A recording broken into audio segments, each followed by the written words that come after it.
want you to know that if you have been a Christian for 3 years and there is no Christian anywhere that can say, I am a Christian because of you, you are not in a good place. I want you to know that not being evangelistic, if you are not talking about Jesus, if you are not talking about Jesus, if you are not bearing fruit as the fruit of someone else's labor, you are on dangerous ground. That's what I'm saying.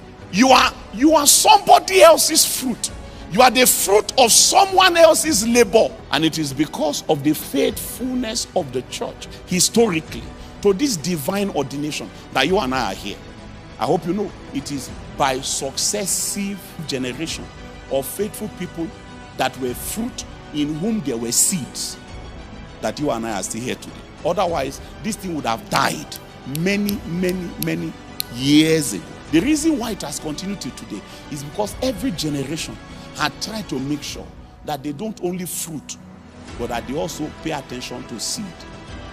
And the more you see this order being violated, the more risky the posterity of Christianity in any territory is already happening in the West. We have become a consumer generation of believers.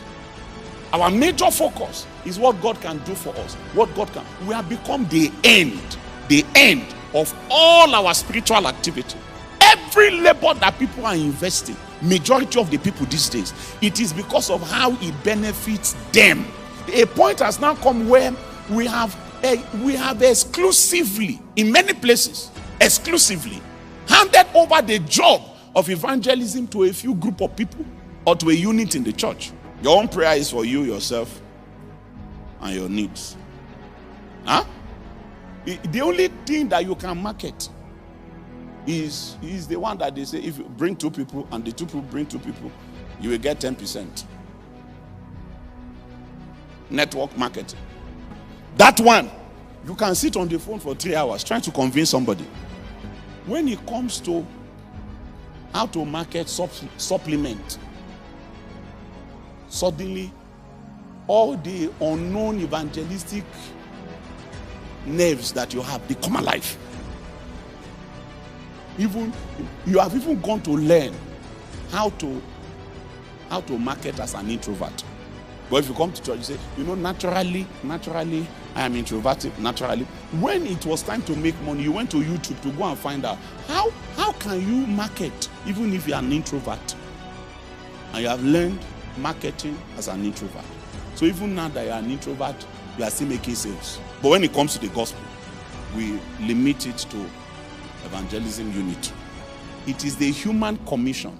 It is a human mandate to be fruitful. Every human being has an ordination of God to be fruitful. The idea is that in every fruit there should be seed, so that every fruit will carry within it the possibility of more fruit. So while somebody calls you the fruit of my labor, you too that you are fruit, you will look at another person and say, that's the fruit of my labor.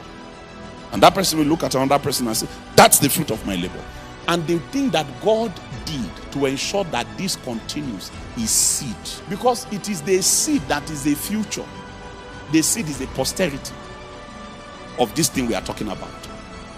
If all you are is fruit without seed, that's the problem.